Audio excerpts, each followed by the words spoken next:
নারকেল গাছের এই বিশাল বাগানটা দেখলেই যেন চোখ জুড়িয়ে যায়। ভোরের প্রথম আলো ফুটতেই সবুজ পাতার ফাঁক দিয়ে সূর্যের নরম রোদ ছড়িয়ে পড়ে বাগান জুড়ে। সেই আলো গায়ে মেখেই কিছু মানুষ নেমে পড়ে কাজে, নারকেল সংগ্রহ করার জন্য। এক এক করে পাকা নারকেল নামানো হয়, তারপর সেগুলো আবার এক জায়গায় জড়ো করা হয়। এখান থেকেই শুরু হয় পরের ধাপ, নারকেলের খোল ছাড়ানোর কাজ। এই কাজটা কিন্তু মোটেও সহজ নয়। একটি বিশেষ কায়দায় নিখুঁত হাতের দক্ষতায় খোল ছাড়াতে হয়। সামান্য ভুল হলেই ঘটতে পারে মহাবিপদ। তাই এখানে সাহসের সাথে চাই অভিজ্ঞতা।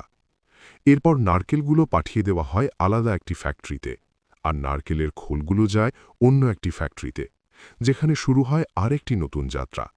প্রথমে খোলাগুলো ভালো করে শুকানো হয়, তারপর একটি শক্তিশালী মেশিনের মাধ্যমে ভেতর থেকে বের করে আনা হয় শক্ত আঁশ, যেগুলো দেখতে অনেকটা পাটের সুতার মতো। এরপর সেই আঁশগুলোকে বিশেষ নেটের মাধ্যমে ছেঁকে নেওয়া হয়, যেন সব ময়লা আর অপ্রয়োজনীয় অংশ আলাদা হয়ে যায়। এতে আঁশগুলো আরও পরিষ্কার ও ব্যবহারযোগ্য হয়ে ওঠে।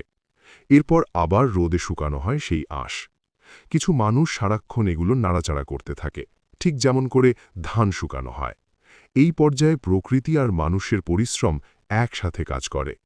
সবশেষে আসে সবচেয়ে গুরুত্বপূর্ণ ধাপ। এই আঁশগুলো ঢোকানো হয় একটি স্বয়ংক্রিয় মেশিনে। মেশিনের ভেতরে অগোছালো আঁশগুলো ধীরে ধীরে গুছিয়ে নেওয়া হয়, আর মেশিনের অপর পাশ দিয়ে বের হয়ে আসে শক্ত মজবুত দড়ি। ভিডিওটি ভালো লাগলে সাবস্ক্রাইব করতে ভুলবেন না।